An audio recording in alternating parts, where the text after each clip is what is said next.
What's going on, everyone? I am back to cover this baseball slate for today. Just posted the NBA video and now looking at the MLB slate for today. We have 7 games on the main slate.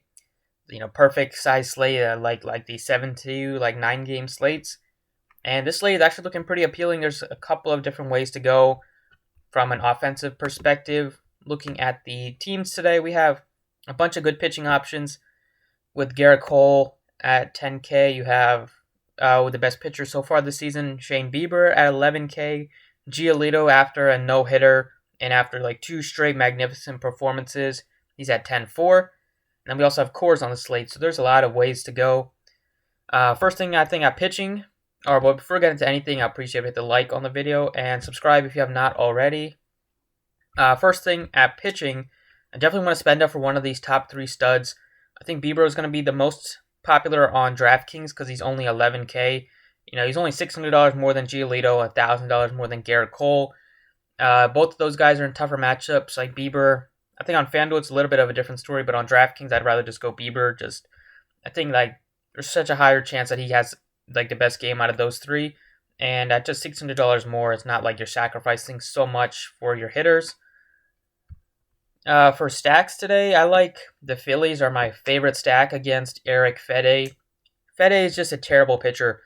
Just looking at his stats this season, he's gotten pretty lucky with the xFIP and stuff like that with the BABIP. Just looking at his splits, he has given up a 5.77 slugging to righties.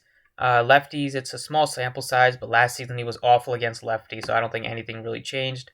The xFIP is 6.09 to righties, 5.09 to lefties. The strikeout rates are just non-existent. Just looking at the K, he has struck out 2% of lefties and 8% of righties this year. His entire strikeout rate is 10% this season.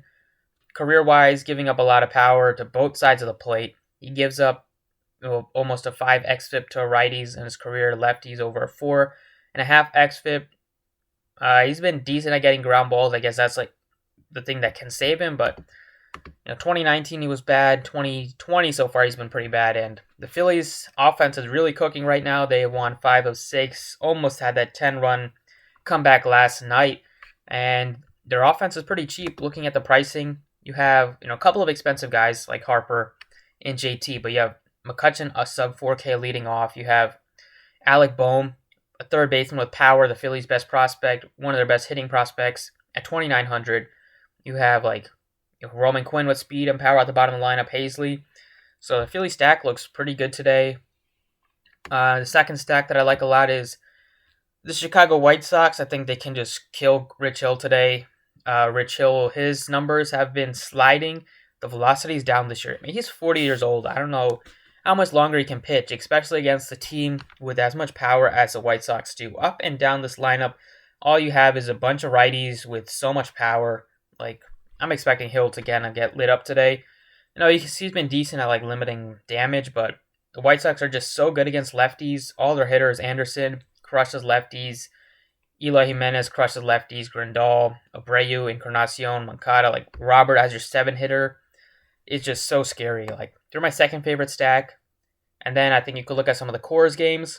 Although if they're super popular, I think the Phillies and the White Sox have a chance to outscore some of these, like the Padres or the Rockies. I think I would rather go with the Rocky stack.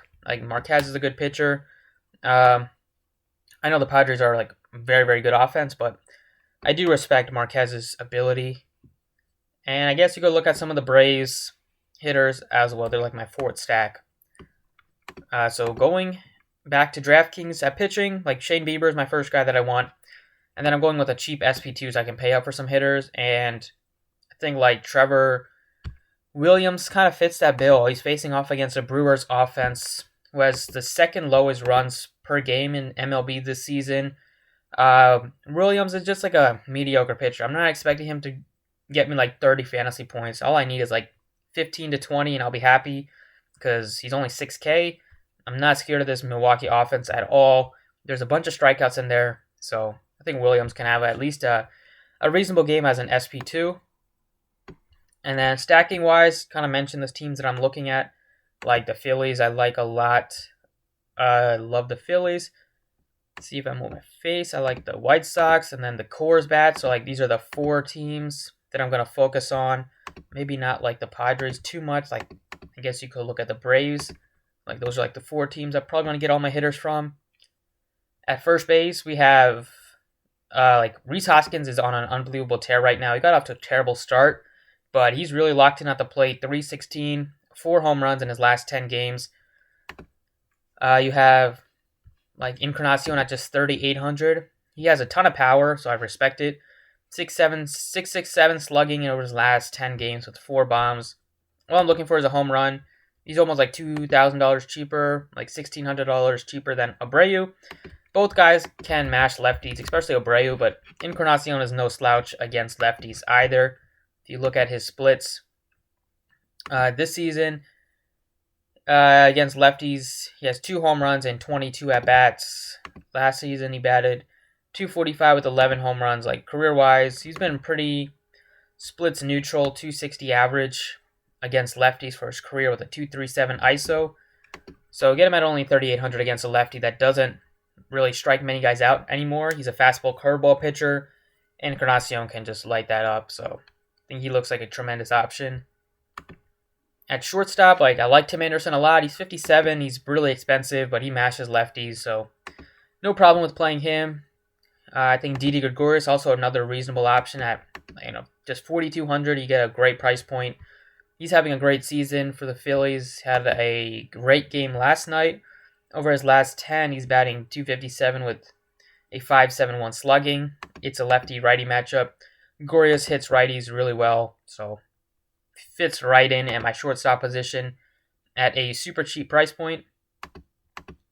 And then in the outfield, Luis Robert never gets a lot of love because he kind of bats like at the bottom of the lineup, but I've been playing him a lot this year, and all he's done is just hit home runs. I've been super impressed with him and his game this season.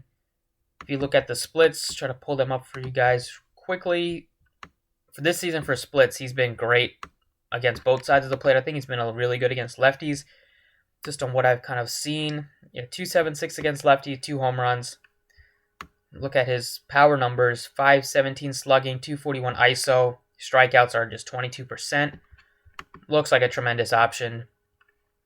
And then last but not least, like Andrew McCutchen leading off at just 3,900. He's another guy, just like Rhys Hoskins, who has kind of come into his own the last 2 weeks. Last 10 games, he's batting .378 with 3 bombs. Him and Hoskins both got off to a terrible start, and it just took them a little bit, and now they're both getting it going at the same time. The Phillies' offense looks pretty dangerous right now, so I think just with some of the cheap price points like McCutchen and Gregorius, it's tough not to like them. So that's it for the Draftkings side. I'm focusing on the Phillies bats today, the White Sox, and then maybe some Rockies bats.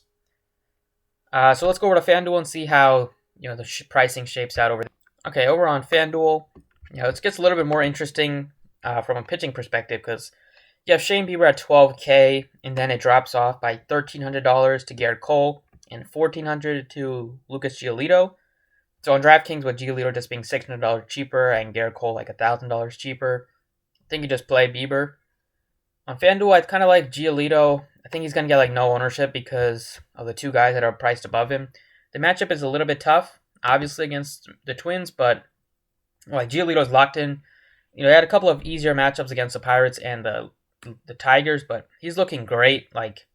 Even in some tough matchups, he's played well, against Cleveland, and I think he's just going to continue to build. He has, last season, he kind of showed us what kind of upside he has, and got off to not a bad start, but not as good of a start as people expected. And now the last couple of starts, he's just been locked in. So I think he looks like a really good play. And then same stacks that I like on FanDuel, Encarnacion is just 2,700.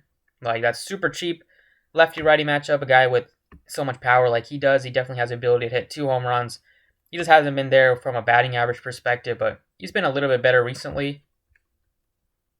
We have Gregorius is just 3K. That looks really nice at shortstop. You could go Tim Anderson is a little bit more in play at just 3,800, but still like Didi a lot. And then in the outfield, we have McCutchen is 3,100. I think that looks pretty good. Luis Robert is 34. Go with him. And then I'd probably go with like Harper and go a little bit cheaper with Giolito instead of going all the way up for Bieber. I can pay up for like a Harper. 4,300. He has been really good this year, especially clutch-wise. He's been really good in the clutch situations. Recently, he's been a little bit, like his average has kind of dipped below 300. It was like above 310 at some point. But I think it's a good spot for him to get back on track against a guy that doesn't strike you out. Harper, if he's not striking out, he's going to be putting the ball in play, and you can hit it a long way. So I like Harper a lot at just 4,300.